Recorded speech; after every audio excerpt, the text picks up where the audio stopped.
Okay, audio check. Testing the audio. Audio check.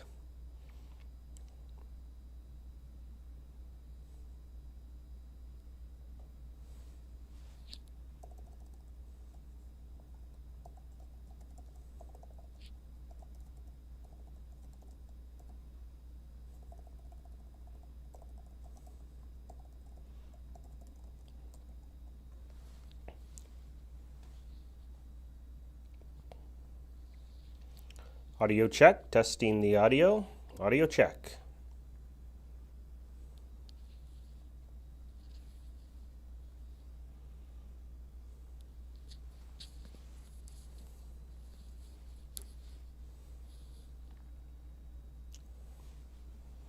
Welcome, everyone. We'll get started here in about 7 minutes. Great. Thank you, Isabel. Hi, Julia. Glad you're excited. Yes, Joseph, we're going to start right at the top of the hour. You have it.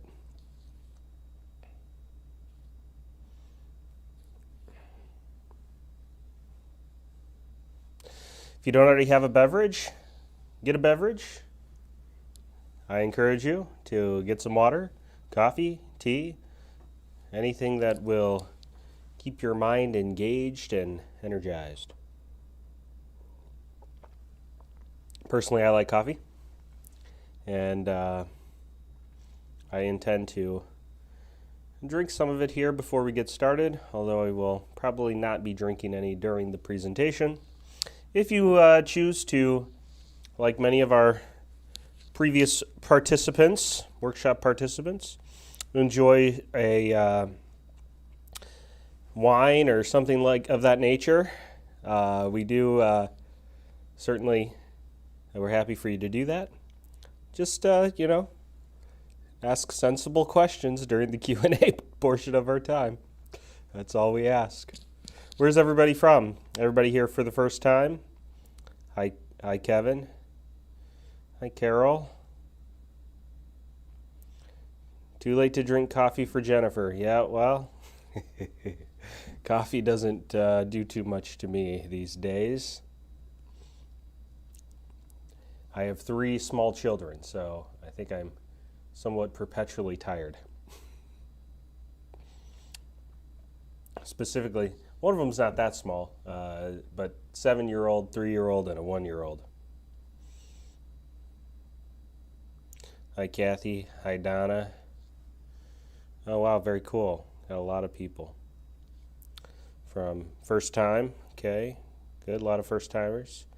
People from Texas, New Hampshire, all over the place. Very cool. Colorado, Ohio.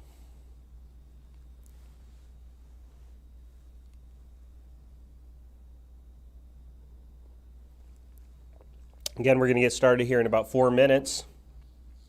So please feel free to run to the restroom, get a glass of water, coffee, tea, whatever your beverage of choice. Again, we'll get started here in about 4 minutes. Hi, Pamela from Michigan. I'm also in Michigan, and as it turns out, my wife's name is also Pamela. Are you a Pamela who goes by Pamela or a Pamela who goes by Pam? You notice I didn't ask anybody else that similar question. That's because my wife goes by Pamela. She does not go by Pam.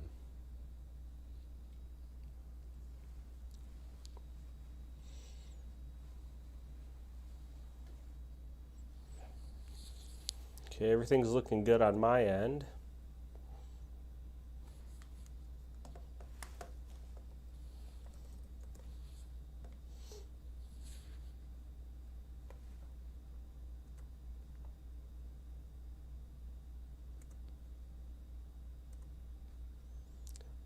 Let's check our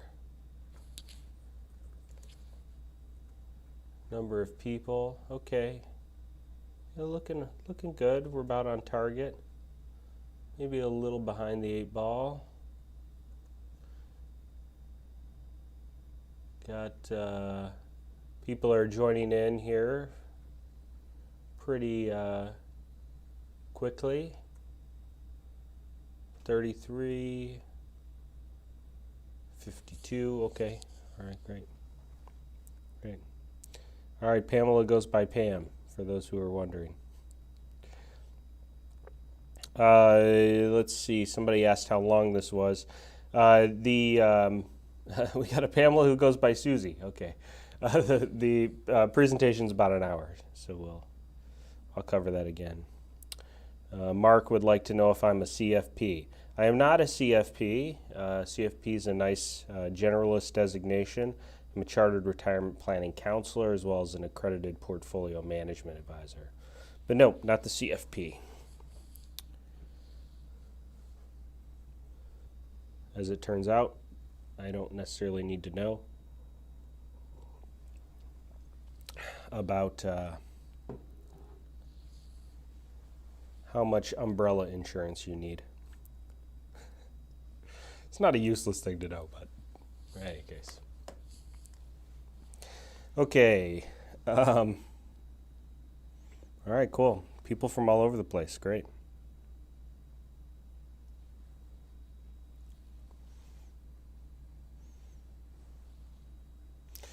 Got about a minute till start time, so if you have any last things you want to do, go ahead and run and do that.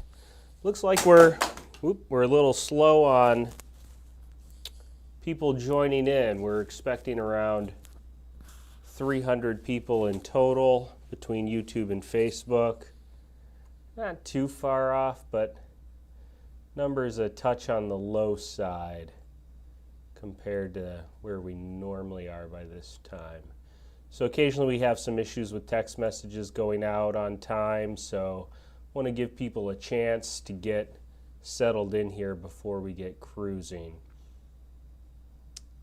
May slightly delay our start time. Hesitant to do that, but maybe slightly. Oh, I just had a big jump. Lots of people just joined in. Okay, all right, so it looks like we're doing good. Give me 1 second, we'll get started here in just a minute.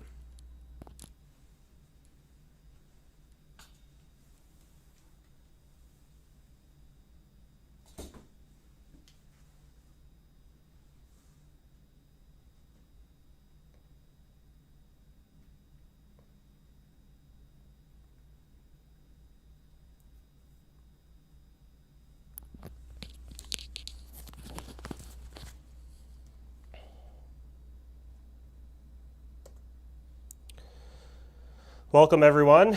My name's Kyle McCauley. I'm one of the national presenters here at Einstein Retirement Workshops. And you are in attendance to our most popular presentation that we do. Social Security filing strategies, how to ensure you get the most out of your Social Security retirement benefits. This is our most popular presentation. Einstein Retirement Workshops is a national educational organization. At one time we used to fly around the country and we'd maybe see you in a local community center, a library, something like that, university. But today we now do our events in this live stream format thanks to COVID and other travel restrictions and all of that. We have made the transition to doing these virtually, and frankly, since making that transition, we've been able to interact with so many more people, and frankly, many of you probably are not in a location that we were going to be in person, and so now we're able to reach out and help many more folks than we could prior to the pandemic and all of those lockdowns when we were seeing you face to face. So we're honored that you're here and we're very excited. We've now had more than 100,000 people register to attend one of our events. It was a milestone mark for us. We're excited about that. And so we're glad that you're here again. Okay, let's cover our agenda. As soon as I can get all my tech to work correctly. Click, there we go. All right, I think we're on a roll. We're going to spend a little more than an hour on the topic of Social Security. At the end of that hour time period together, we're going to do two things. Number one, we're going to talk about how you get access to our Social Security filing workbook. We know that many of you are anticipating receiving that, and we want to make sure that you're able to get your copy. So we will talk about how you can request that. Number two, we will go right into a Q&A portion of our time together. So at the end of today's presentation, after we talk about how to get the workbook, we're also going to share with you an opportunity for you to ask questions. So you'll simply put it in the chat portion as you saw. I'm sure many of you saw me highlighting comments and things. I'll do the exact same thing during the Q&A. You'll type in your question. I can highlight it just as I did, and then I'll answer your questions. I'll try to answer just as many as I can. We are expecting a big crowd tonight, so do make sure you get your question in if you have one, because I unfortunately do not always get to answer every question, but I'll do my best. Okay, my name is Kyle McCauley. In addition to being a national presenter at Einstein Retirement Workshops, I am also the managing partner of City Center Financial.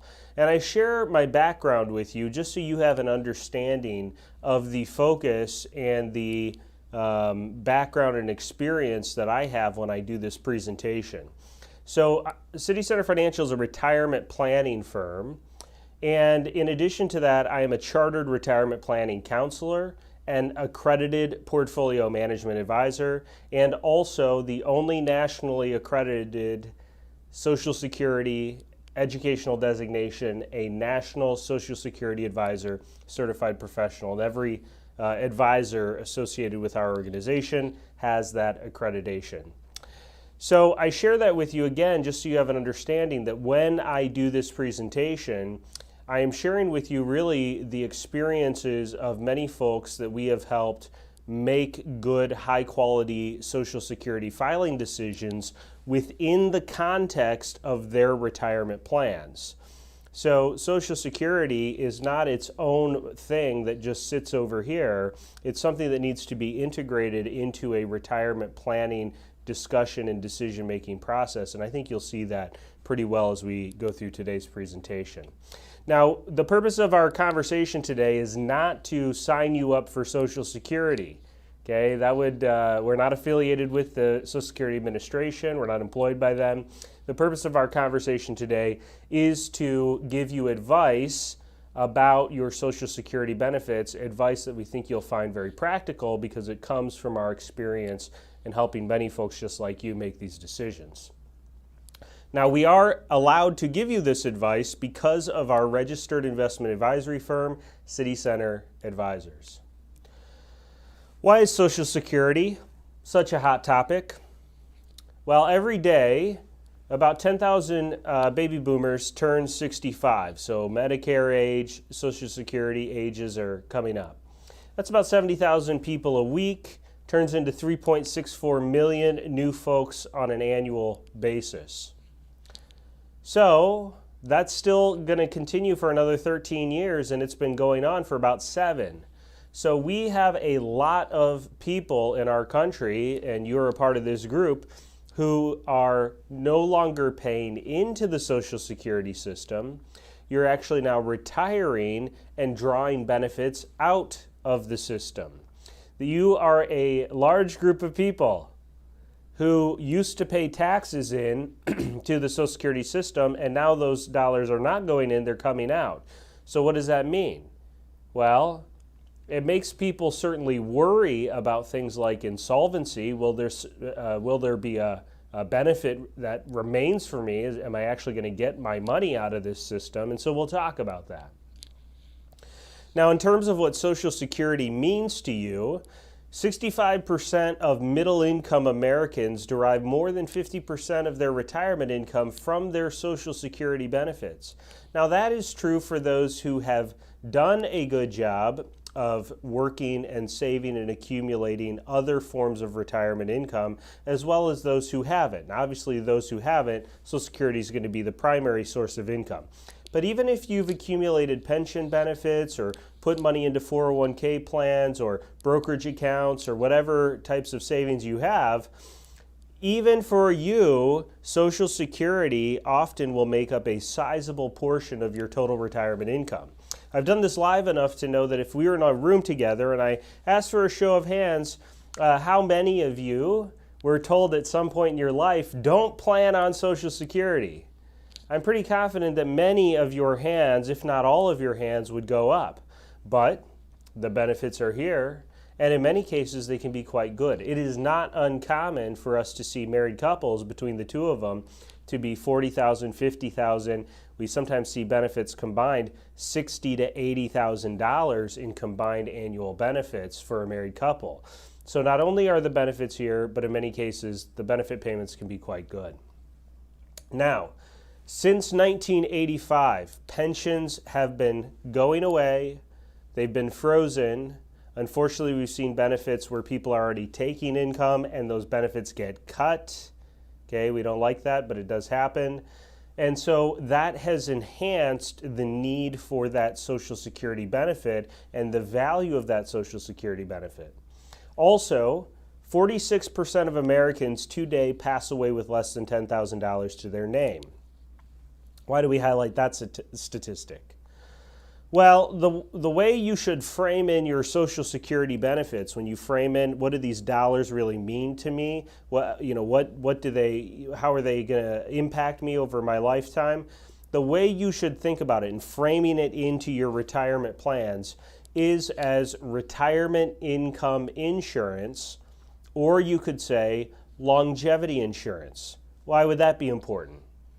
Well, you insure all the important financial things in your life. You insure your house, your car, your health. Do you insure your retirement? Yes, you do. Social Security is a form of retirement income insurance. Even that person who passes away with less than $10,000 to their name, so long as they qualified and they're still living, they are still receiving that Social Security check. Social Security benefits pay to you no matter how long you live. That could be pretty important these days because people are living much longer than they ever expected to.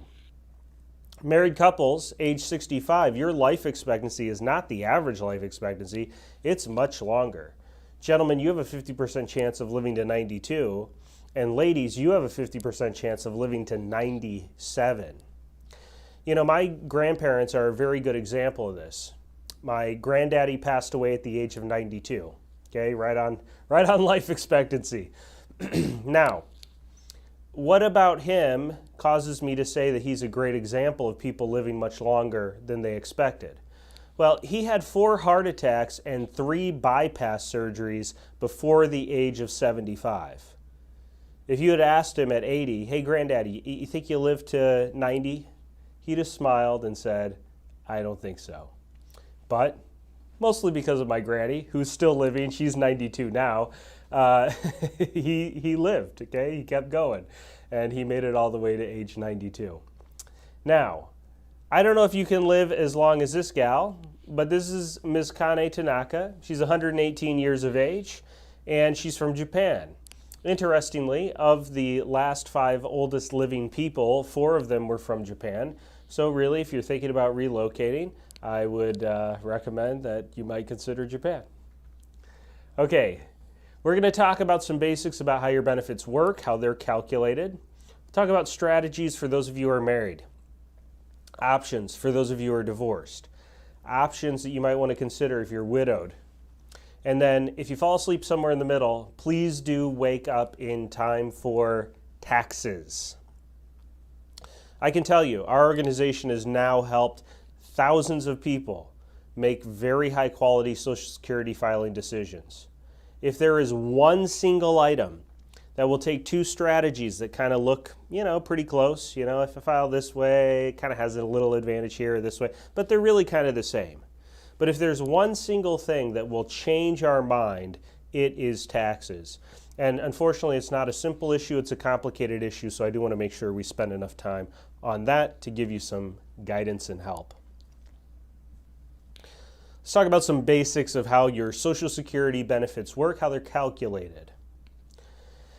In order to qualify for a Social Security benefit, you need to have 40 credits.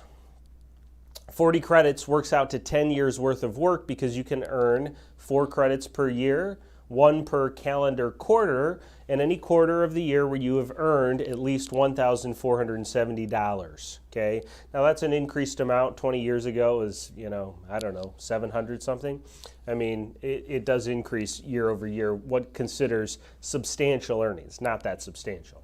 But the point is that most people, if they have 10 years of work, have the 40 credits. Okay, now if you're not sure, if you're close, maybe you have exactly 10 years and you're not sure if you have all 40 credits or something like that, all you have to do is you go to ssa.gov, the Social Security Administration's website, and you sign up for a portal at My Social Security. This is a very wise thing to do for two reasons. One, you can file for benefits online, and for most people that is the simplest, most straightforward way to do it. Number two, you can check your earnings history every year, which you should do. There's a statute of limitations for getting your earnings history corrected. If there's a mistake, and I know you'll all be very shocked by this, but mistakes always seem to go against you, not for you, okay? So if there's a mistake there, you do want to get it corrected as soon as possible. So you can check your earnings history annually. The third reason is that if you're not sure if you have your benefit, that one of the first things you'll see is a few green bars, and they'll be filled up. And if they're filled up all the way, you get a nice green check mark at the end. It tells you you have qualified for a benefit. Now, once you've qualified for a Social Security benefit, the way that your benefit is actually calculated is by using the highest 35 years of indexed earnings. A few things about this. Number one, it is not the most consecutive 35 years. It is not the most recent 35 years. It's the highest 35 years no matter when they occurred. So working 20 years, taking 10 years off, working another 15, you got your 35. No big deal. That gap in the middle does not make any difference. The other thing is it's the highest 35 years after those years have been indexed for inflation, meaning that the dollars that you earned in years gone by, they're not using that number as the number to calculate your benefit.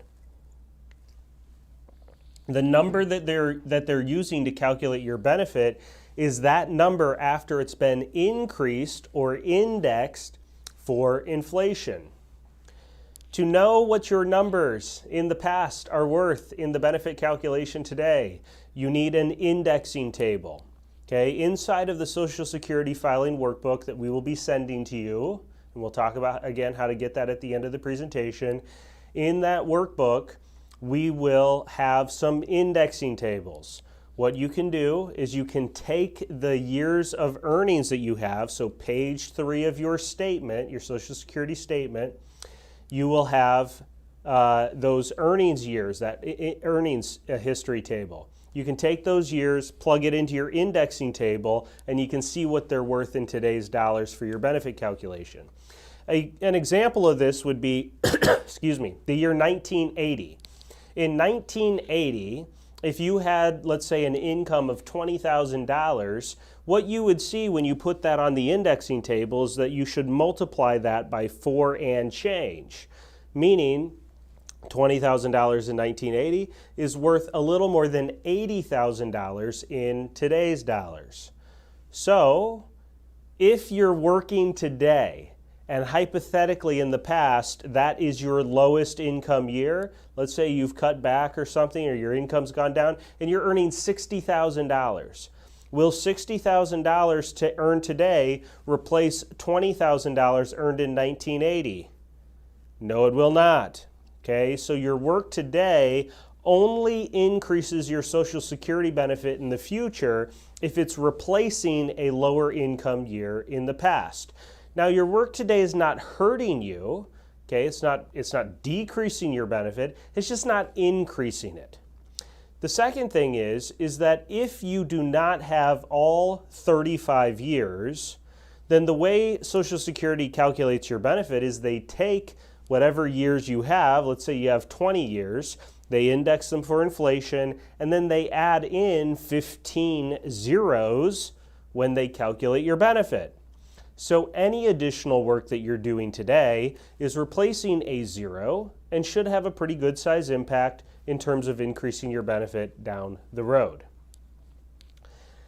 There are two major provisions which can reduce your Social Security benefit. They both apply in the scenario where you have what is called a non-covered pension. A non-covered pension is a pension that you're entitled to from an employer where you did not pay into the Social Security system. If you have a pension like that, that pension is non-covered.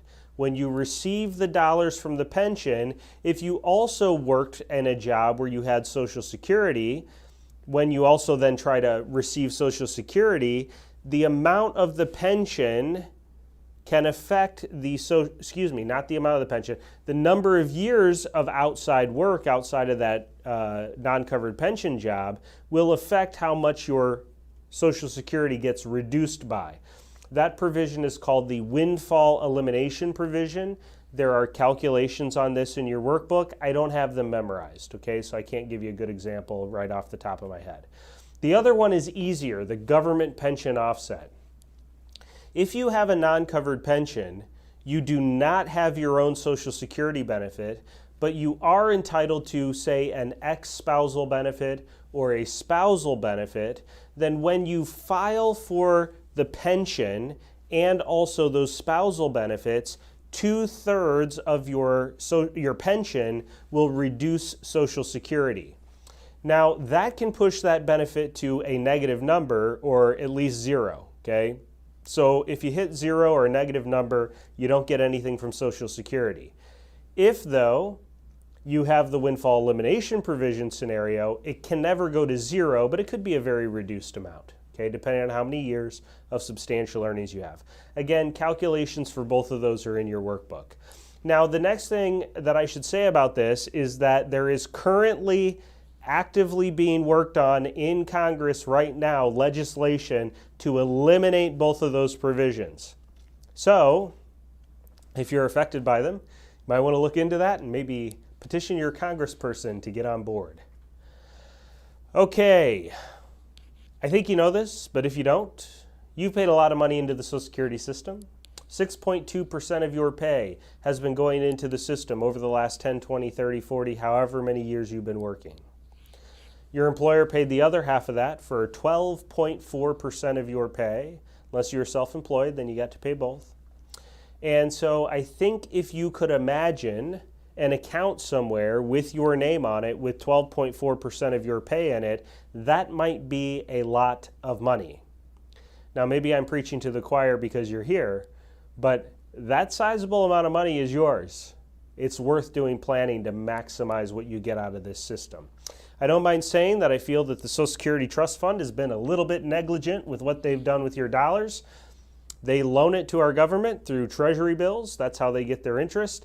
And wouldn't you know it, Treasury bills lag behind other investment instruments in terms of their performance and interest rates. So have they done a fiduciary duty and level of job with your dollars at the Social Security Trust Fund? Debatable. And so it's worth doing your planning, your due diligence to maximize what you get out of this system. Excuse me, you have earned these benefits. Unfortunately, it is not as though you have an account at Social Security with your dollars in it. The way the system works is as a pay-as-we-go system. What does that mean? Well, right now it means we're operating in the red, because dollars flowing into Social Security right now are leaving Social Security to pay current recipients. That plan is good through the year 2035. The GAO does an analysis every year, and they say so far good through 2035. And in 2036, we're funded roughly 75 cents on the dollar thereafter. So that means in 2036, all of your Social Security checks will be cut by 25%, right? No. Here's what they do to fix Social Security. You all know this, okay? I'm not telling you something that if you thought about it for a second, you wouldn't know. What they do to fix Social Security, and maybe I should put air quotes around that, is they reduce benefits for future recipients. You all have reduced benefits compared to your parents. Your parents had a full retirement age of 65. You all, the oldest of you, have a full retirement age of 66. It means you have to wait longer to get your max benefit. Okay? There are many of you who have a full retirement age of 66 and some number of months, 2 months, 4 months, 6 months, 8 months, 10 months. Okay? And then there are some of you who are young enough to have a full retirement age of 67. That process of moving from 65 to 66 and then all the way up to 67, and with all the iterative months, is based upon the desire from Social Security to fix a shortfall. We would be out of money by now if they hadn't done that. But here's the problem. It's not good enough. So what does that mean? It means they're going to do something like that to your children and grandchildren. Okay, the Social Security system cannot remain as it is to stay fully funded, and they are required to stay fully funded. So they'll fix the system again, and what it will mean is some version of a reduction in benefits for your children and grandchildren. Again, the system is as pay as we go. So your children and grandchildren are going to pay for the dollars that you're receiving so long as they have gainful employment. Now, I know that many of you do have a full retirement age of 66 and some number of months. Some of you are 67. But just for ease of explanation, we're going to assume for a minute that all of you have a full retirement age of 66. If you file for benefits at your full retirement age, you are eligible for 100% of what is known as your primary insurance amount. If you're not sure what that is, you can, again, go to ssa.gov, download a copy of your statement, and that big bold number in the upper right corner of your statement, front page, is your estimated primary insurance amount. If that number said $2,000 and you file for benefits at your full retirement age, you should receive 100% of that, or $2,000. You're allowed to file early. You can file as early as the age of 62. If you do file at 62, you will receive a reduced amount. It'll be reduced by 25%, turning a $2,000 benefit into $1,500. If you would like, you're also allowed to delay past full retirement age and earn what are known as delayed retirement credits. The delayed retirement credits are 0.8% per month, or 8% a year, and you can turn a $2,000 a month benefit into $2,640 if you delay as late as 70. Now, you are allowed to delay past the age of 70, but there's nothing in it for you, okay? They're not giving you any increases if you delay longer. Both the increases and decreases actually happen on a monthly schedule, not an annual schedule. We often talk about them as an annual schedule, but it's actually monthly that we see those increases or decreases. There are 3 distinct benefits you can file for. The first one is a retired worker's benefit. This is a benefit that you're entitled to based upon your own work history. Another benefit you can file for is a spousal benefit or an ex-spousal benefit. These are benefits that you're entitled to based upon that spouse or ex-spouse's work history. Widow or survivor benefits are benefits that you're entitled to based upon a deceased spouse or a deceased ex-spouse's work history. The last time Social Security law was changed was in October of 2015, and basically that law change took away all the fun stuff. So if you've ever heard of things like file and suspend, get a lump sum check, basically all of that is gone, with one exception.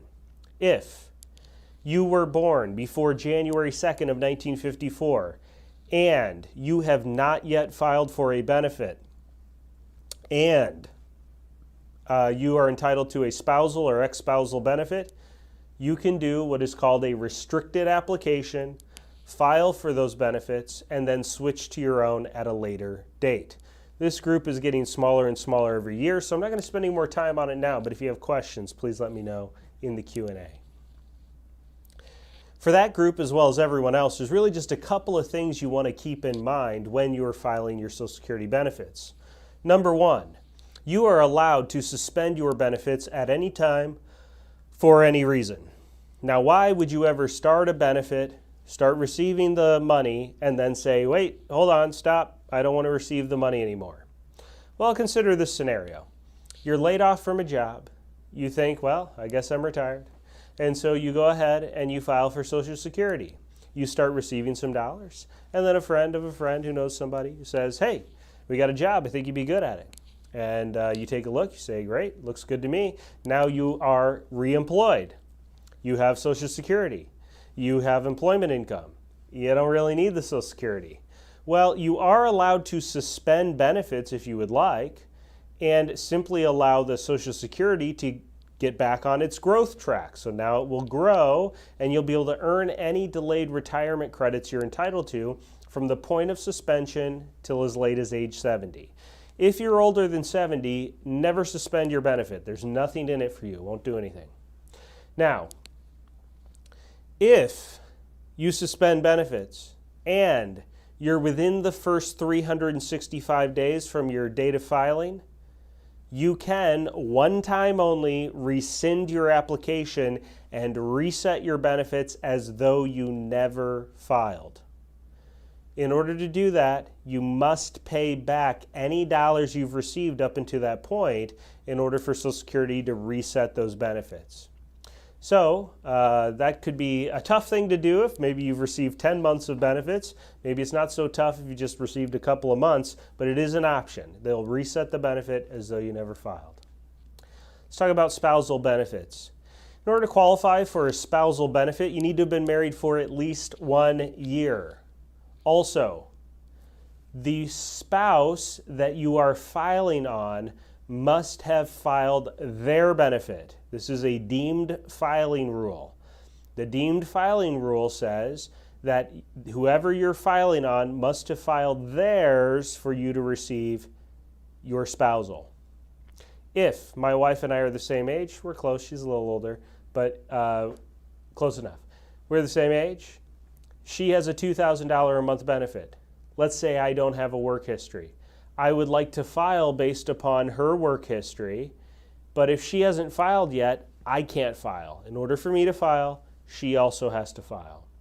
Now, if she has a $2,000 benefit, I'm thinking half of that, half of her primary insurance amount, or $1,000 for my spousal benefit. But what happens in the scenario where I have my own benefit that's $1,200? Well, I do not get any spousal. $1,200 is more than 50% of her $2,000 or $1,000, and so it's not like I can get some of my own, part of the spousal, none of that stuff. Okay? If my own is higher, I just don't worry about the spousal benefits. Now, it's up to 50% of my spouse's primary insurance amount, not the benefit she's receiving. So, if she files early, say at 62, and is getting $2,000 a month, but I file at my full retirement age, I still get a full $1,000. On the flip side of that, if she delays till 70 and is getting $2,640, there's no increases there for me. It's 50% of the primary insurance amount then modified by my age. Now, the thing about my age is that for spousal benefits, there are no delayed retirement credits. So if my spouse files delayed at 70, $2,640 is what she's getting, but I still only get $1,000. You see, the 100% doesn't change. So it's not half of what she's getting. It's half of her primary insurance amount modified by my age. Now, the other thing is that spousal benefits reduce at a faster rate than your own benefit. If I have my own work history and I have $1,000 a month in a benefit and I file at 62, I'm getting $750. But if it's not my own work history, it's my spouse's, I'm not getting $750, I only get $700. So if you want to think about it like extra penalties for spouses who file early, maybe that's a fair way to say it. Now, the other thing is no delayed retirement credits on spousal benefits. If I have my own benefit of $1,000, I can turn it into $1,320. I can't do that with spousal benefits. Here's a very common scenario. I have my own benefit, $500 a month. My spouse has a $2,000 a month benefit. She wants to delay till 70 to get $2,640. What should I do? I should start my own benefit at my full retirement age, collect $500 a month, and then when she files at 70, I'll get the bump up from the $500 to the full $1,000. Married couples, when one of you passes away, only one benefit remains, and it's always the higher of the two. In the scenario where my wife passes away, okay, she's got $2,000, I have $1,000. My wife passes away, I say goodbye to my $1,000, I keep her $2,000. If I pass away, I take my $1,000 with me, she keeps her $2,000. Only one benefit remains, it's always the higher of the two. Now, the only caveat to this that could get an increase is in the scenario where the higher wage earner files early. If the higher wage earner files early, say at 62, they're getting 75% of their benefit. But the 82.5% rule says that a surviving spouse can get no less than 82.5% of that primary insurance amount. So if my wife had filed early at 62, she's getting $1,500. If she predeceases me, I'm not stuck at the $1,500. I get a little bump up to $1,650, 82.5%. Two most common mistakes we see married couples make. Number one comes from the proper view of your Social Security benefits in your retirement planning decision-making process. Longevity insurance, or again, retirement income insurance.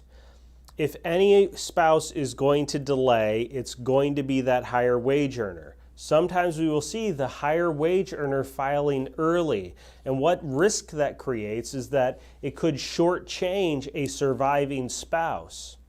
So if, let's say I file early and then I predecease my wife, and then I'm 75 when I pass, and then she lives to 95, we're talking about 20 years of a very small Social Security check rather than a much larger Social Security check. And again, it's only one check. Her benefit completely goes away.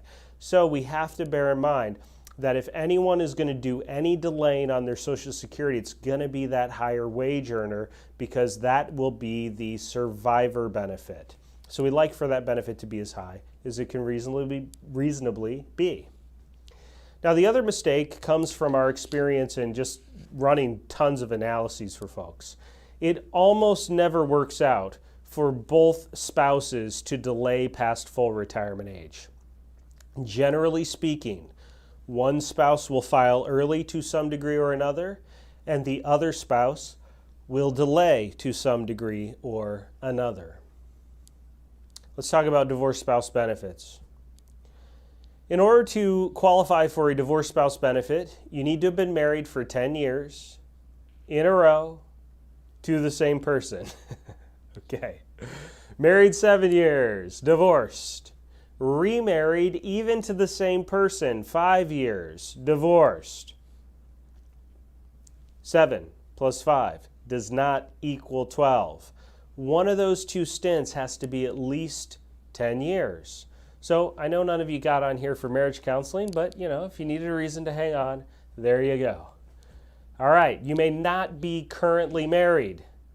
If you have a marriage that lasted for more than 10 years and you're thinking, gosh, maybe I'd like to file on that ex-spousal benefit, but you are remarried, say goodbye to those divorced spouse benefits. You just are going to be eligible for your own or your new spousal benefits. Same benefit amounts in terms of extra decreases for filing early and no increases for delaying apply to ex-spousal benefits, as did spousal. The one major difference between ex-spousal benefits and spousal benefits is the independently entitled clause, meaning if you've been divorced for at least 2 years, you are eligible to file for ex-spousal benefits regardless of whether your ex filed for their benefit. So in all the examples I gave earlier, if my wife hadn't filed yet, I can't file on her. But if the benefits that are being filed for are not spousal benefits, we've been divorced for 2 years, let's say, and I want to file those ex-spousal benefits, it doesn't matter when she files. I can file on my own timetable. If you were born before January 2nd of 1954 and you have not yet filed for a benefit and you had a marriage that lasted more than 10 years, the restricted application could be particularly advantageous to you. Okay, one goofy thing about ex-spousal benefits. If you can manage to fit a few 10-year marriages in your lifetime and those ex-spouses happen to be younger than you, and you hit 62 and you start with your own Social Security, a few years go by, they hit 62 and their benefits more than yours, you can switch and get a higher amount. A couple more years go by, that other ex-spouse hits 62 and theirs is even higher. You can switch again. As many times as you can conjure up that scenario, you can do it. Common questions we hear from those who are divorced.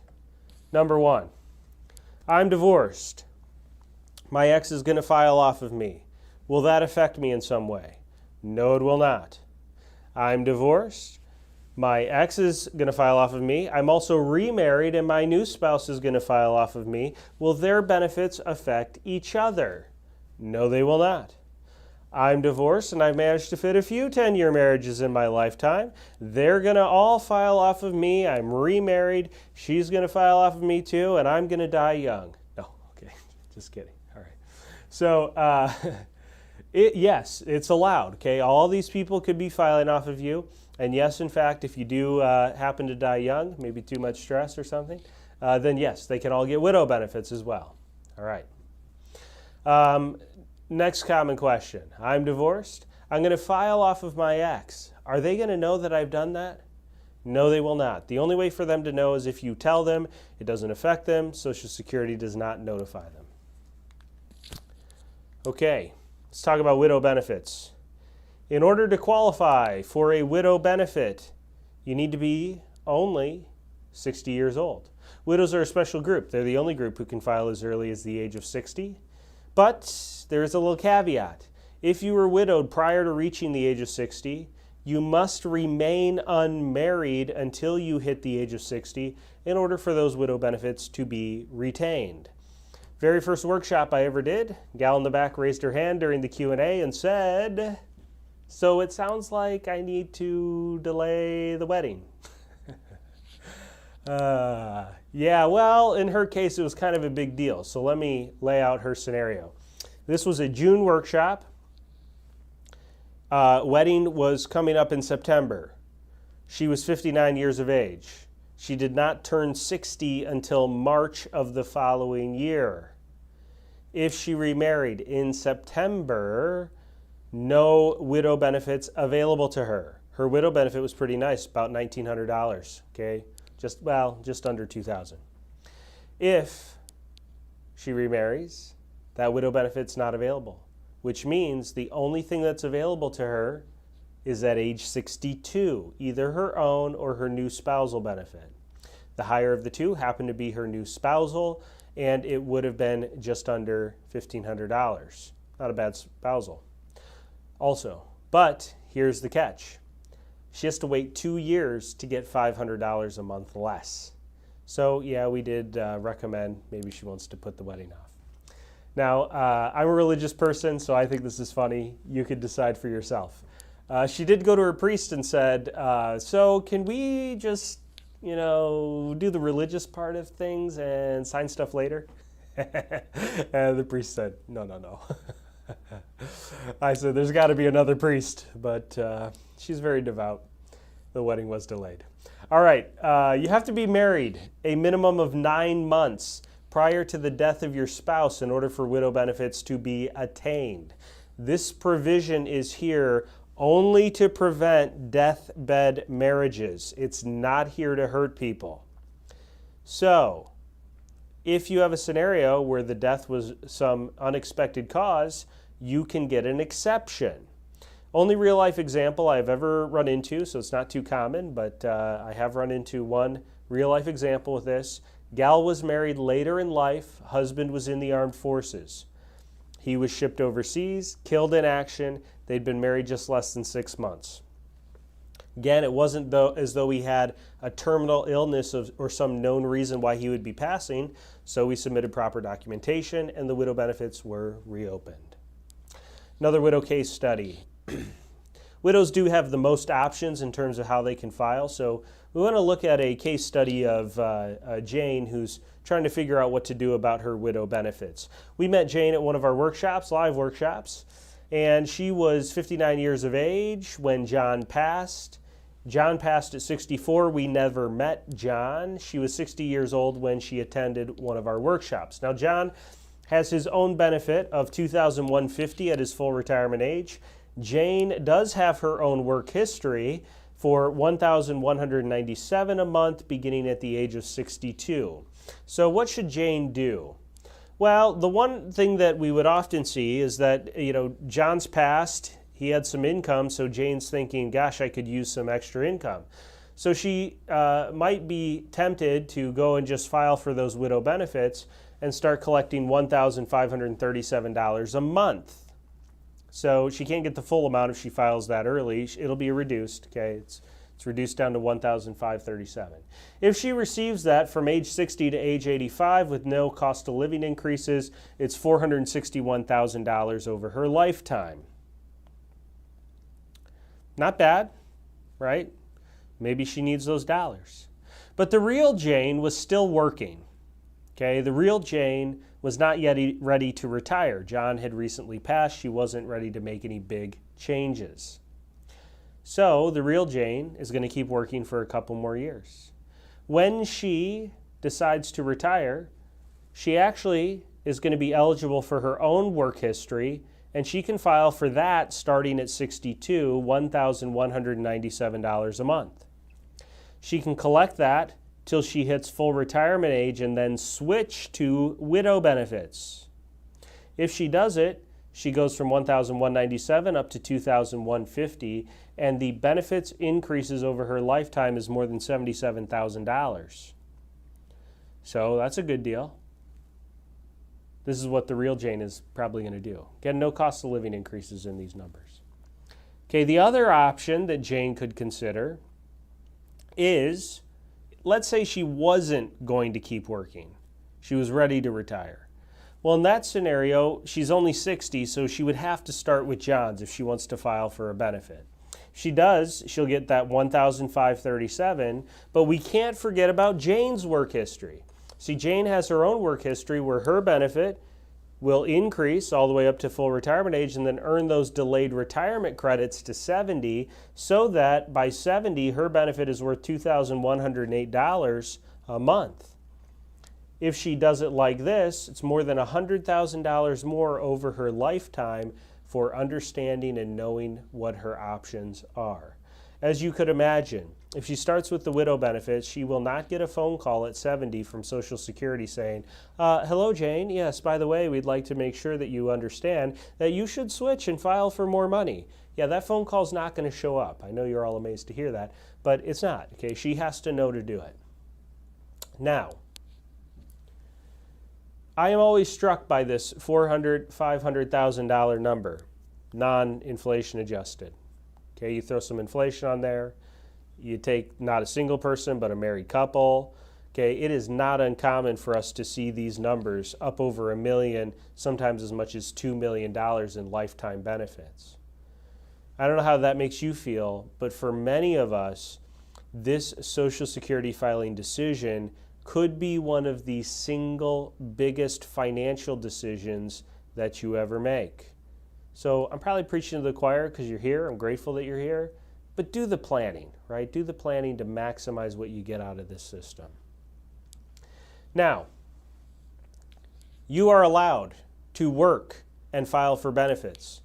The reason why Jane, in our scenario that we were just looking at, if she was going to keep working, was not going to file for those widow benefits is because of this provision. It's called the earnings test.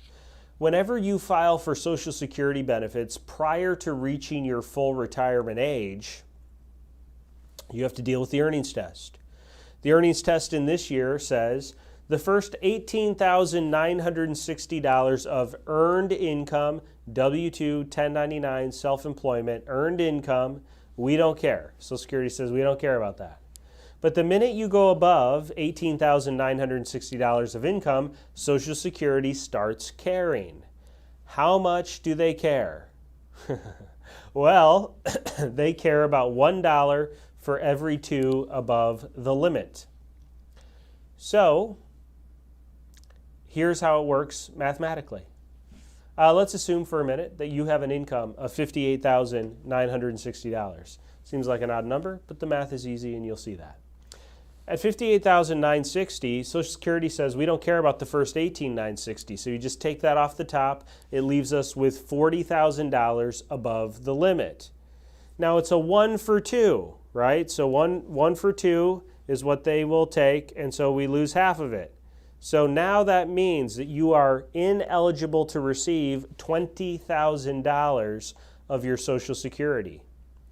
If the benefit you're filing for is a $2,000 a month benefit, and you're filing with an income of $58,960, and you are younger than your full retirement age, then here's how this works. $2,000 goes into $20,000 10 times. So you will not receive a benefit in January, February, March, April, May, June, July, August, September, October. 2010 times. Then you will receive a $2,000 check in November and a $2,000 check in December. Some people mistakenly assume that if you go above these limits, you'll still get a check all year. It'll just reduce the amount you receive. No. They simply will not pay you anything until you have paid back what you were ineligible to receive. Now, the right side of this page almost never applies, but I'll cover it very briefly. In the year that you turn your full retirement age, but before you turn your full retirement age, your earnings test goes up to $50,250, and it's a 1-4-3 calculation above that. Let's talk about taxes.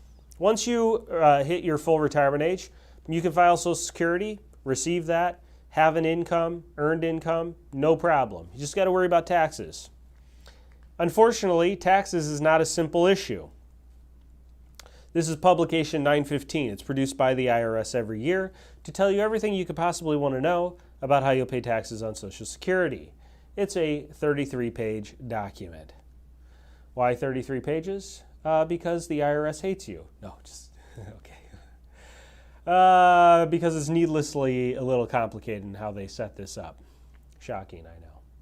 Now, there are some helpful things in here. Maybe this is a little tongue-in-cheek, but they were helpful to me. And that's this worksheet. This worksheet details out for you the 19-step process that you must go through in order to determine how much tax you will owe on Social Security. Do not worry.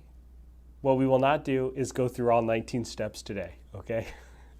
Maybe we'll do a special presentation on that.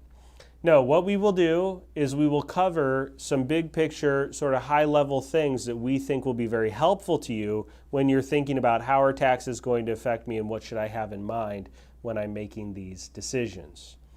Line 1 on this worksheet is the very most important number that you have to start with to start figuring out your taxes. That number is your provisional income.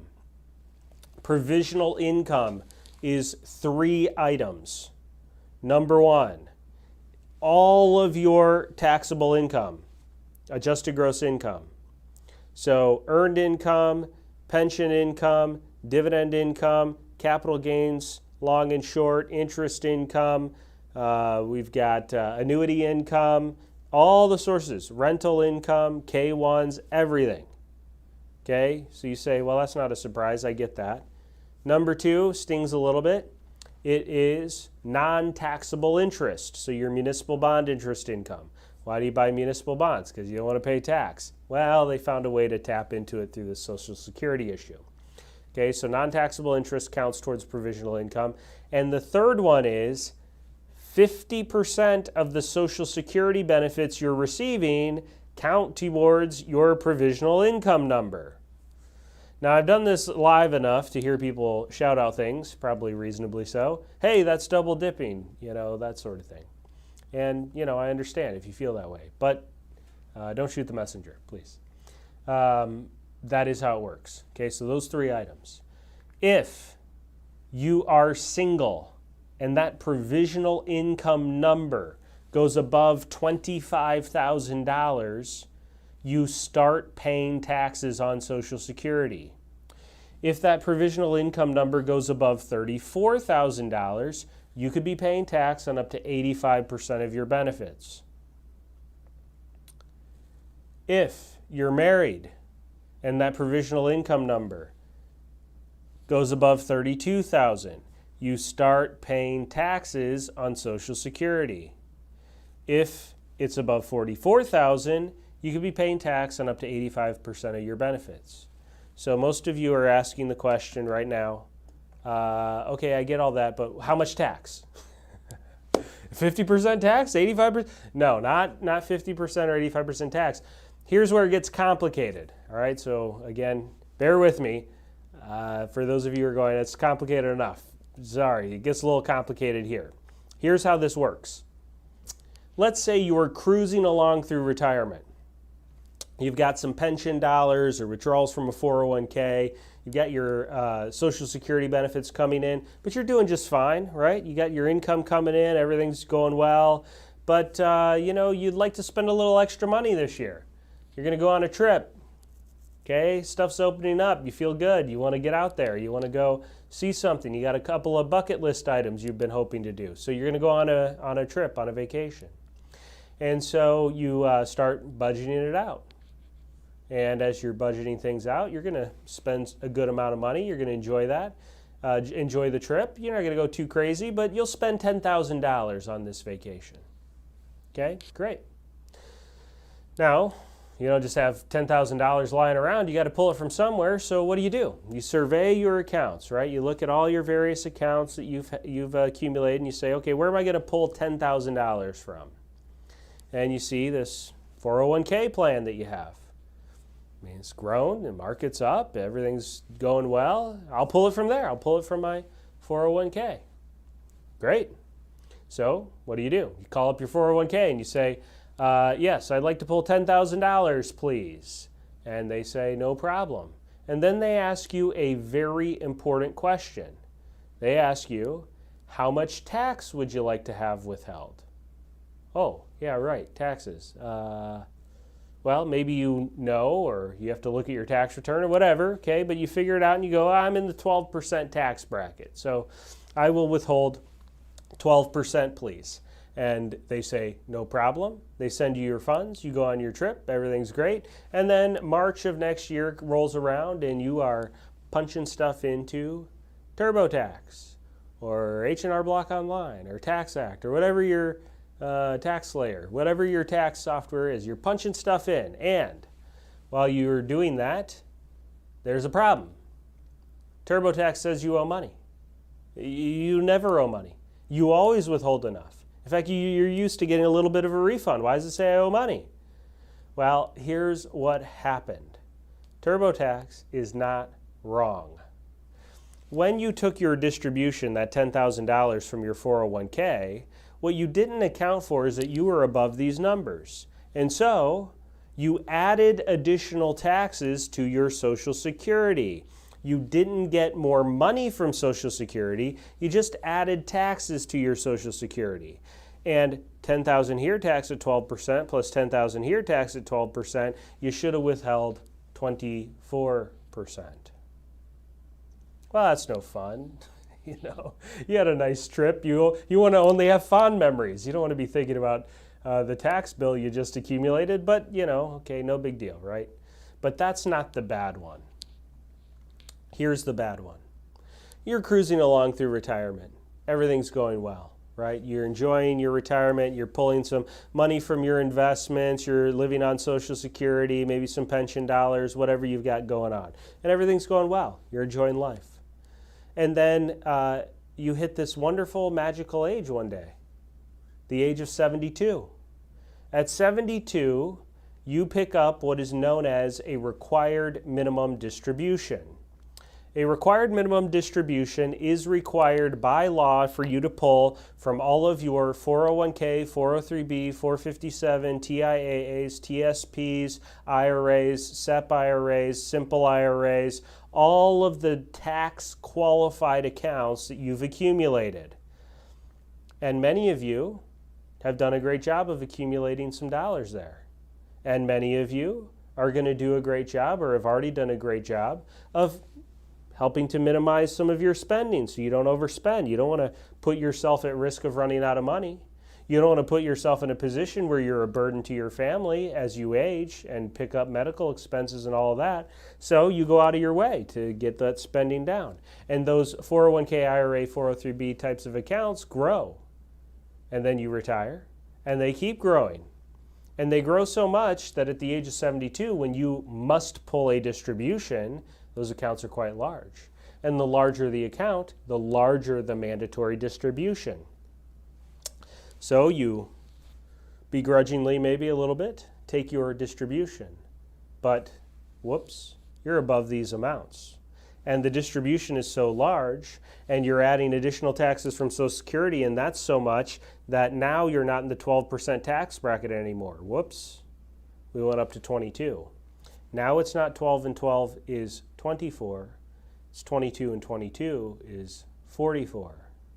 These are the kinds of tax mistakes that it's very important that you do the pre-planning necessary to avoid them.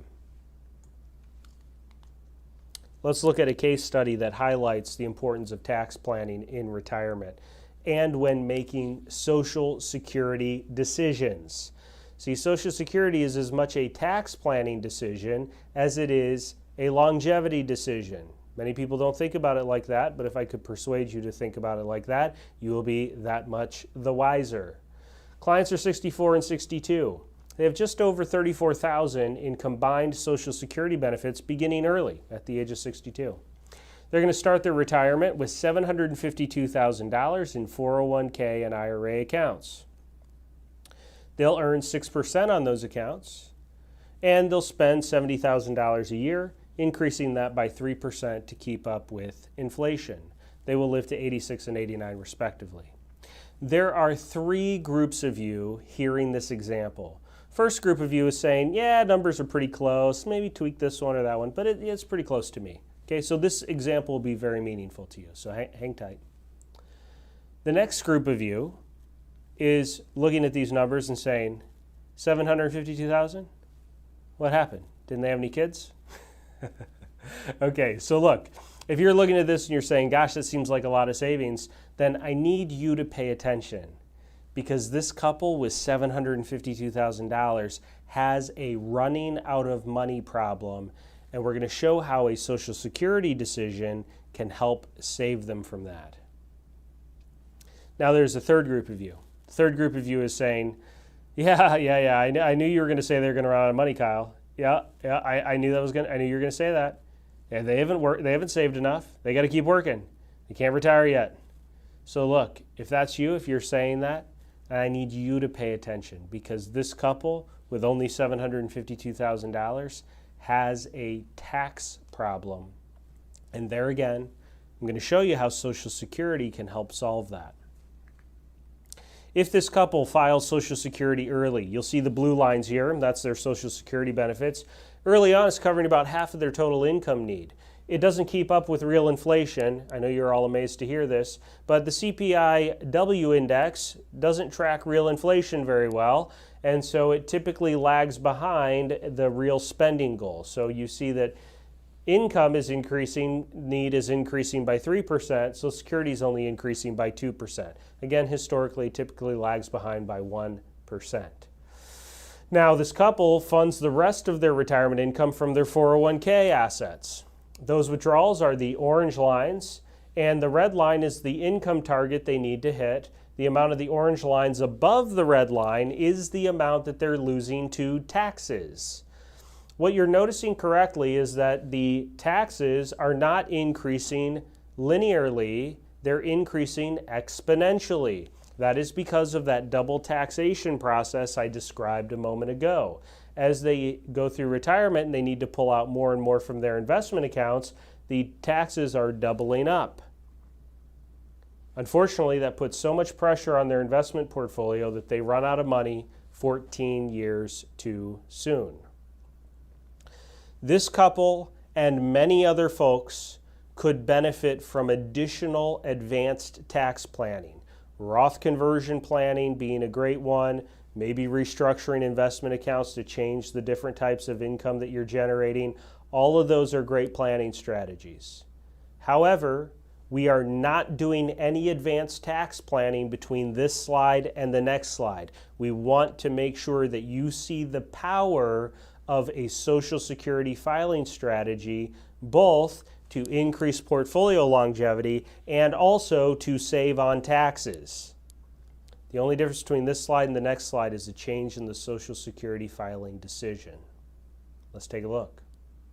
If this couple in the early years gets all their income from those 401k accounts, these orange lines, see they pay a little bit more in taxes in those early years, but look at what happens once they trigger Social Security. Now, we didn't delay their retirement, we just changed how they got their income. Their Social Security benefits cover more than 75% of their income need. There's a little bit of orange above the red, but not much. It's not uncommon when we do pre-planning for folks to get them in a position where they pay very little and sometimes even no taxes once they trigger those Social Security benefits. It takes all that pressure off their portfolio so that their portfolio lasts the rest of their life. If we compare the taxes side by side, you can see that by optimizing Social Security, the blue lines, they pay a little bit more in taxes in those early years. But look at all these excess taxes, the orange lines above the blue lines, the excess taxes that are being paid simply for filing Social Security early. Now, eventually they stop paying taxes, but they're broke, so it's not a good deal. Okay, 3 big wins by optimizing Social Security. Number one, they get more money out of Social Security, $186,000. Their portfolio lasts 14 more years, and even though they were broke and not paying any taxes for 14 years, they still managed to save $35,000 in taxes by optimizing Social Security. A few things about your Social Security statement. Number one, your Social Security statement is a snapshot in time, okay? There are no cost of living adjustments applied to it. It's just, here's what we're showing you in today's dollars. The statement assumes that you work all the way to 62, retire, file immediately. Or you work all the way to full retirement age, retire, file immediately. Or you work all the way to 70, retire, file immediately, okay? If you retire at 65 and then wait to take your benefits till 70, that's not on your statement. It could be a little off for that reason. It's your work history only. No spousal coordination, no widow benefit coordination, and then certainly and obviously no advice. So look, after hearing our presentation today, you may or may not feel that you could use a more individualized, specified analysis or look at your Social Security filing decisions. I hope I've made the reasonable case today that making a Social Security decision in a vacuum, not considering its impact on your taxes, not considering its impact on your investments and your total retirement planning success rate, I hope I've made a good case for why that's not a reasonable way to think about this. If you are imagining, okay, if you're saying to yourself, gosh, I can't even imagine trying to make a Social Security decision without factoring in my taxes or my investments, then I think we're of exactly the same mind. So let me tell you a little bit about what we're going to offer to you today. Okay, we're going to talk in just a minute how to get your Social Security filing workbook. But as a part of that, if you would like to request it, you can also request this free analysis, complimentary analysis, okay? No cost. So we've got too much free stuff, right? We've got a free analysis that will help you make a good Social Security decision. We got a free workbook. I don't think you paid anything to be here for this workshop. I hope you found it to be fun and entertaining and helpful. But we got too much free stuff, Kyle. What's going on? Okay, many of you are asking that quite reasonably. So let me just sort of pull the curtain back, if you will. We believe that this analysis is sort of like, well, okay, back before the pandemic. I don't know, I haven't been to Costco lately. It's been a few weeks. I think my wife went most recently. I didn't ask her.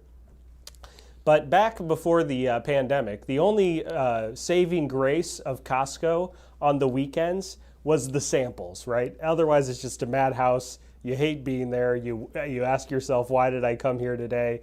The lines extend forever. You know, you're just going, this is not worth it. But the one thing that kind of makes it nice on the weekends at Costco is that they give you samples, right? So my favorite sample, the one that caused me to actually buy something, was the grass-fed beef bratwurst. Okay, so I really enjoyed that, and I buy it now. I pretty much almost every time I go, I buy a package of the grass-fed beef bratwurst.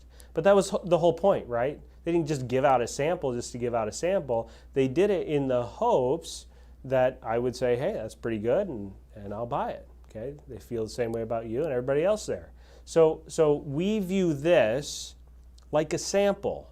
This analysis does a very nice job of giving you some insight, a way to evaluate what's the value of Kyle, City Center Financial, the Einstein Retirement folks. What is the value of the work that they do? Is it something that could even help me?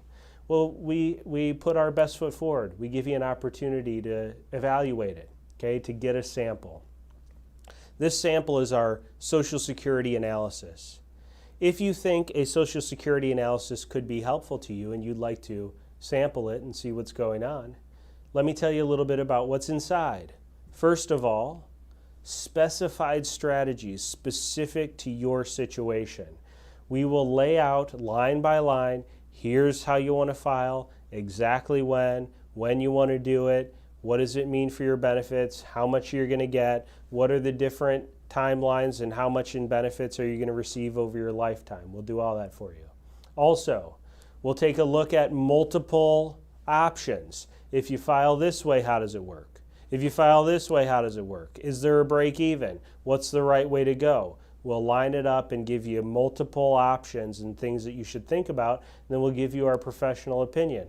Again, all of our advisors are National Social Security Advisor certified. It's the only accredited Social Security designation in the country, and it's something that we're very proud to say that all of our advisors have it, but it's really just necessary.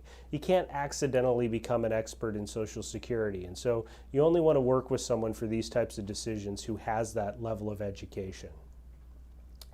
Okay, Social Security law is about 2,600 pages, you know. Takes a little education and training and ongoing education to make sure that you stay on top of things. Now, the single biggest and most beneficial part of this analysis, the thing that really sets it apart, that is going to cause you to say, wow, I'm so glad I got this analysis. The thing that will cause you to do that is the retirement income, cash flow, and tax analysis portion of this Social Security analysis. This is a screen capture from a software tool that we constructed. It's called our Retirement Defender Screening Report.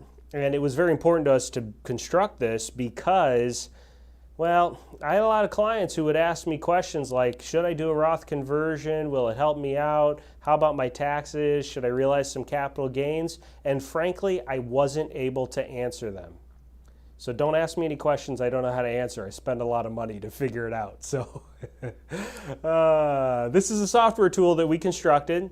And what it allows us to do is line by line analysis of your retirement income, cash flow, exactly how it's going to affect your taxes, how much are you subject to be paying on your Social Security, are there any tax planning opportunities? For example, this couple is good to do a $42,350 Roth conversion. Notice it doesn't say $40,000 or $50,000 or $45,000. It's a very specific number, $42,350. Pinpoint accuracy is required when you're going to do tax planning. You don't mess with the IRS. Okay, so we've got to do pinpoint level accuracy in our planning, and this software tool allows us to do it, and we offer you the ability to see it and take advantage of that enhancement to your analysis. We'll also evaluate the effectiveness of the strategies that we work on for you. If we do Roth conversions, does it make any difference? Well, this couple got an extra $700,000 of Roth accounts if they do these Roth conversions. Is that meaningful to them? Well, they wanted to pass some money on to their kids, so you bet. Okay. Also save them in lifetime taxes. So even if they didn't want to pass money to their kids, they save money for them over their lifetime in taxes. So this is another part of that analysis that we'll do for you. Obviously, you want to know that if you pay more taxes now, is it going to help you in the long run? And we'll evaluate that for you. Okay, if you feel that an analysis like that could be helpful to you, you're going to go to the same website that you go to request your workbook. Sendworkbook.com is where you want to go to request your Social Security filing workbook. It's a physical copy. We are going to put it in the mail and send it to you. Also, we will make available to you the ability to request. You just say, there's a little spot where you say, yes, I'd like to take advantage of my free Social Security analysis. If you say yes to that, and you also say, yes, I'd like to coordinate my Social Security with my retirement accounts or savings accounts, or you say, yes, I need to do tax planning about my Social Security. There's a couple options there. If you say yes to either one, it will put you in a position where you will be able to get that enhancement to your Social Security analysis as well, where we'll do the cash flow and tax planning also. If you say yes to all that, then there's also another option as you're filling out your form at sendworkbook.com where you can then also request our Retirement Defender screening report. Retirement Defender is our proprietary retirement planning process.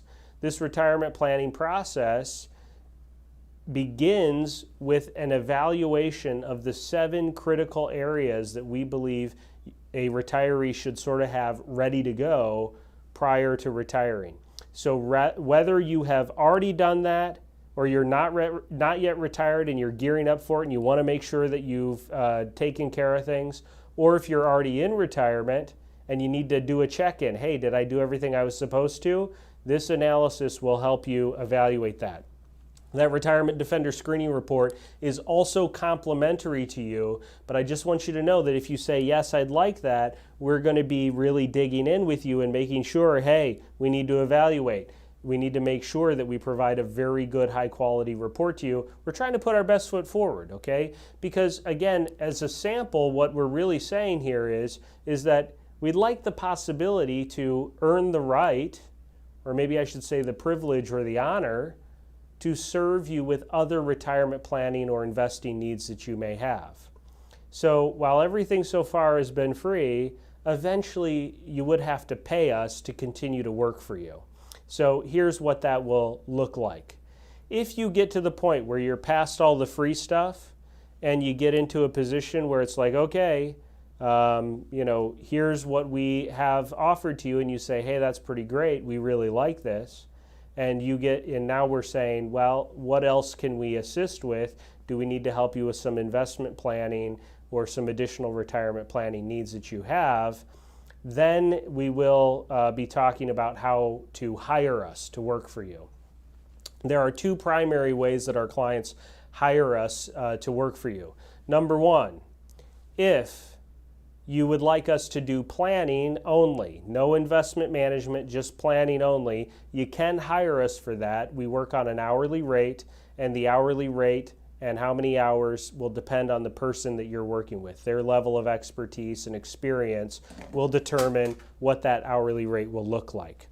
The second way that to hire us, and the way that I'd say that probably the majority of our clients hire us, is they do have investment planning needs, and they say, gosh, I need someone who's really an expert in this retirement planning stuff to help me get my investments together so that I'm good for the rest of my life.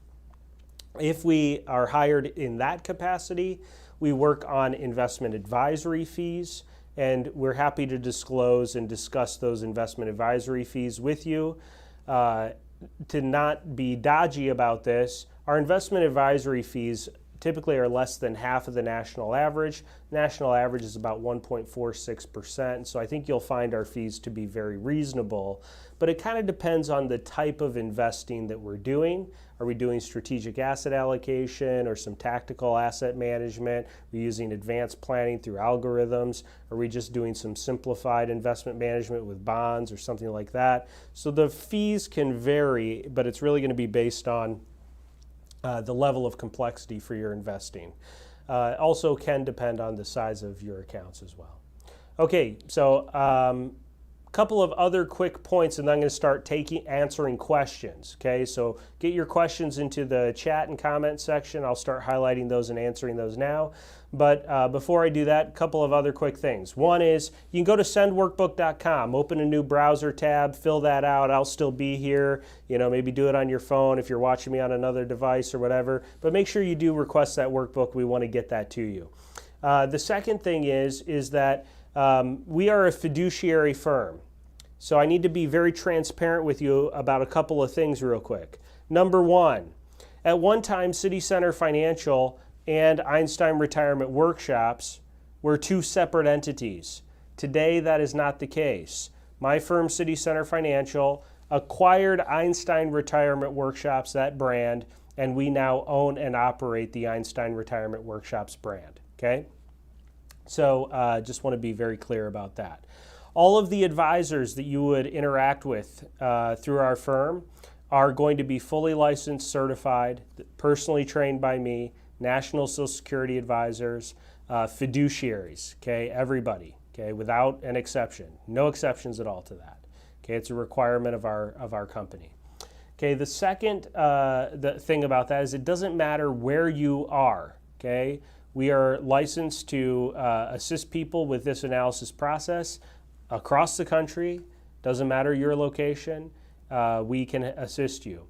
We will be on Zoom. We are very comfortable and accustomed to working technologically in this new day and age, and we think that you'll have a great experience with that. Our advisors are all very comfortable and used to working in that Zoom capacity. We'll be on video. Whether you're on video is completely optional. It's up to you, but we will be on video and you will be able to see us face to face. Okay, I think I covered everything there.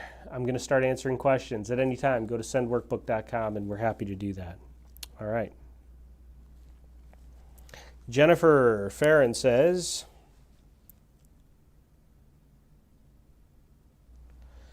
I'm 61. My husband is getting Social Security disability. I had to forcibly retire to take care of him. Can I file for Social Security at 62? The answer is yes. As I say, he is in 65. Oh, he's turning 65 in August. So he will be converting from disability. Well, no, not at 65. Regular retirement is going to hit at his full retirement age, which is probably 66 in a couple of months. I'm not sure what the question is. Yeah, you don't want to Google sendworkbook.com. Just go directly to sendworkbook.com, Joseph. I don't know if you need, if there's a particular question there, Jennifer, I'm sorry. But yes, you can file at 62. Isabel says, will there be a replay? Possibly, sometimes we do that. Also, this will stay up for about 12 hours, so you'll have another, you can watch it back. Okay, Kathy Linsky says, will I always need to have my Social Security reduced because I work as a teacher, PRA? So probably. I thought if I waited to file Social Security at a certain age, I would not have Social Security reduced. Yeah, so it's not based on your age of filing. It's based on how many years of substantial earnings you have outside of the PARA system. Okay, so the answer is it depends on if you go and get employment outside of your job as a teacher. If you hit enough years of substantial earnings, then Social Security won't be reduced. Or you can petition your congressperson and try to get them to pass that law where they eliminate the windfall elimination provision. Okay, great, Lynn. Yeah, Joseph, so you see Lynn, she just went to sendworkbook.com. Okay, Kathy Moore says, is this presentation going to be available again? Would really like my husband to be able to see this as well. Very informative. Oh, great. Thank you, Kathy. Appreciate the compliment. Yeah, just it'll be available for about roughly 12 hours, I would say. So he should be able to watch it for a little while yet. The other thing that you can do is we do this weekly. So you're welcome to have him attend next week. Great, Mary. Good, good. You're welcome, Kathy.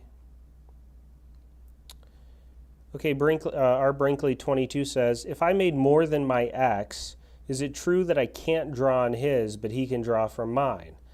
Yes, that's true, our Brinkley. That's correct.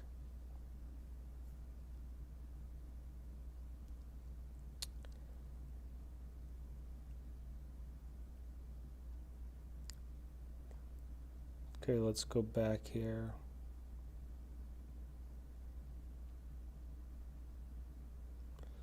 Okay, Sheila Costello says, I'd like to discuss with you about Social Security disability and gift IRAs. Well, technically there's no such thing as a gift IRA. I don't know if you mean like an inherited IRA potentially, but if you have a question, Sheila, feel free, type it out. We'd be happy to do that, answer it for you. You're welcome, Jaritha. Thanks for being here. Zarina says, I'm 69, still working full-time, taking ex-spousal benefits starting at 66. Will it reduce my Social Security when I hit 70 this year? No, it shouldn't. So you probably, unless this doesn't apply, you probably just want to switch to your own benefit at 70, which will get you actually more money. Okay, so I hope so. Okay, Harlan Harris says, you're phenomenal. Okay, too much compliments. Okay.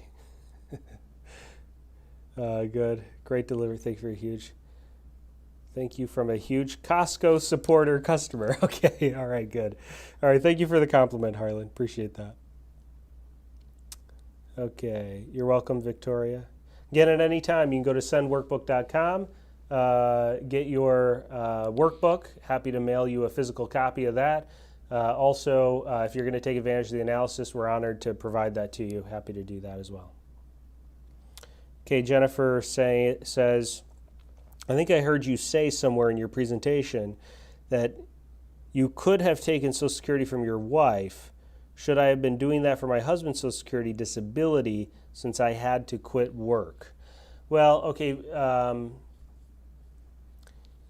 it depends on if you were born before January 2nd of 1954 and your own work history benefit is less than his. So the two things for that to apply for you is either you need to be born before January 2nd of 1954 or your own work history provides a smaller benefit than 50% of your spouse's.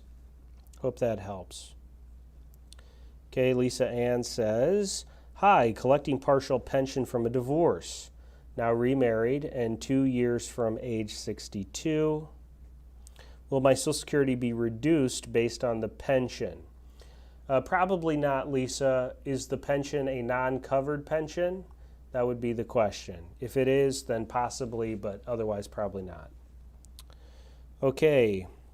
Rev Raphael asks, my wife is still on disability. She is 64, or is on disability. She's 64. I'm planning to retire next January, 1 year early due to a medical issue at the age of 65 and 4 months instead of 66 and 4 months. Will my wife's disability income be affected? The answer is no. No, it will not. Okay, Isabel's asking, if I decide to get the book only first, can I decide to get the analysis later on? No, I'm just kidding. Just kidding. Yeah, of course, right? It's totally fine. Yep, you can request it later. Okay. Marie Wilson is asking, I receive spousal benefits. Will I be able to still file on my own Social Security at what age? So assuming you were born before January 2nd of 1954, then at 70, okay, at 70 you'll be able to switch. Well, you could switch at any time, but at 70 you've maxed out your benefit. Good, thank you, Zarina. Okay, Lori's saying, thank you for your time. Well done. I will get the workbook and we'll consider moving forward. Okay, great, Lori. Yep, no problem. Cindy says, I'm not yet ready for an evaluation, but will want one in the future. Should I not request the second and third free offers? Thank you for sharing your expertise. Yeah, I mean, if you're not ready for an evaluation, you're not going to want to request the free offers. I would say there's probably no time that's too early to start planning, but you know, this is you're driving the ship. I mean, we're here to be helpful. We're not going anywhere. So we'd be happy to interact with you whenever you're ready, Cindy. Okay, Carol Maddox says, I'm 63 and not drawing, but want to since my work has not come back since COVID. Okay, got that. I am thinking of starting e-commerce. And what if in 2 to 3 years I hit it big time? I guess I just hire you. Carol, that's funny. Okay. Yeah, I mean, well, you probably are going to want to suspend Social Security benefits if that occurs. Okay. Ann Teal says, thank you very much. The presentation was helpful. Good. Thank you. Appreciate that. Sue. It's a complex issue, a little less confusing now, just a little less. Okay. Well, Sue, we'd love to have you at future events. Hope this is helpful. Okay. You're welcome, Mark. Thank you. Just booked an appointment with Taylor for night. Oh, good. Taylor's very good. Yeah. He's got a little bit of the sarcasm humor, so hope you enjoyed that part because Taylor does have that. But good, Mark. I know you'll enjoy Taylor. Thank you. Okay, great. Thank you, Rev. Okay, Sheila says, yes, inherited IRA. I received one in 2020. Okay, yep. It's non-qualified. And an inherited IRA would not be non-qualified. So, okay, so the one that you're inheriting this year is actually an inherited IRA. The non-qualified, typically you're going to just get the cash. The taxes will have already been paid by the estate. What's the best thing to do? I'm 61 and on Social Security disability. Well, you're going to have to plan out those taxes. I do hope you're getting the analysis because we can help you sort that out. But it depends on how much we're talking about. Inherited IRAs now have a 10-year rule, but you don't have to take money every year. You can do it on your own timetable. So hopefully we can assist you, Sheila, in making some good decisions there. Okay, Liz Green says, I receive spousal benefits. I plan to get my own soon. Is it 70 or 70 and a half that I have to wait? Yeah, just 70. 70 and a half used to be the old RMD age. That's gone now. No more 70 and a half. I love the 70 and a half because I used to talk about this wonderful magical age, okay? And now I say 72. Let's just, that doesn't sound, 70 and a half was more magical. So, yeah, not 70 and a half anymore. Okay, great. Thanks, Sheila. Vanessa says, my husband filed at 62 due to health reasons. I plan to work until my full retirement age, 66 and 10 months. Will either of our benefits be affected?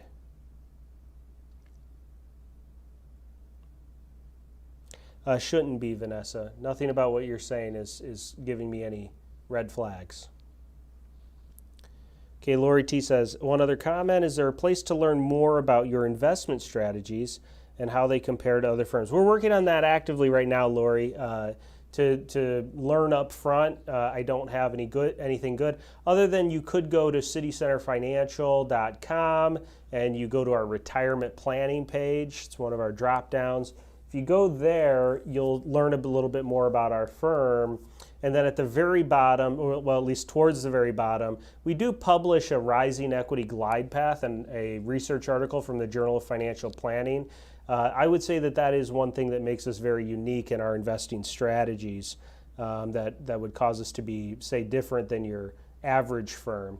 And that is because the research is settled, at least for now, on what is the most effective way to increase your success outcomes in retirement, and that is by following the Rising Equity Glide Path. So the fact that more firms have not adopted this is concerning to us, but we're not going to let that affect our decisions. We're going to follow the research. So you could read about that there on our website.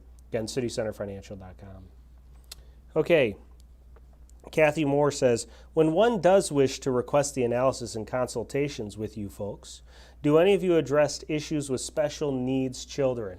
Yeah, so it's something that obviously we don't talk a ton about here, but it is something that we've dealt with clients. You know, special needs children, there is some specified planning that needs to be done, especially when it comes to inheritance and trust planning, and so it's a very big deal. Okay, so I would say it's something that I mean, I guess I should be grateful that it's not super common, but it's not something that we've never dealt with. Okay, we have clients who are in that situation. Thank you, Carol. Appreciate that. Oh, good, Dana. Okay, just got an appointment with Stanley. Yeah, he's very good. You'll enjoy him. He's one of our newer advisors, but he's very competent, very good. Gay says, if my husband begins Social Security at 62, it's only $500 a month. When I retire at full age, my income is $2,000. Should we look into him for changing to the spousal provision? Yes, except he probably won't have to change. Technically, it's supposed to happen automatically, but it's a good idea to just make sure when you file for your benefit to make sure he gets his increase. But it is supposed to happen automatically.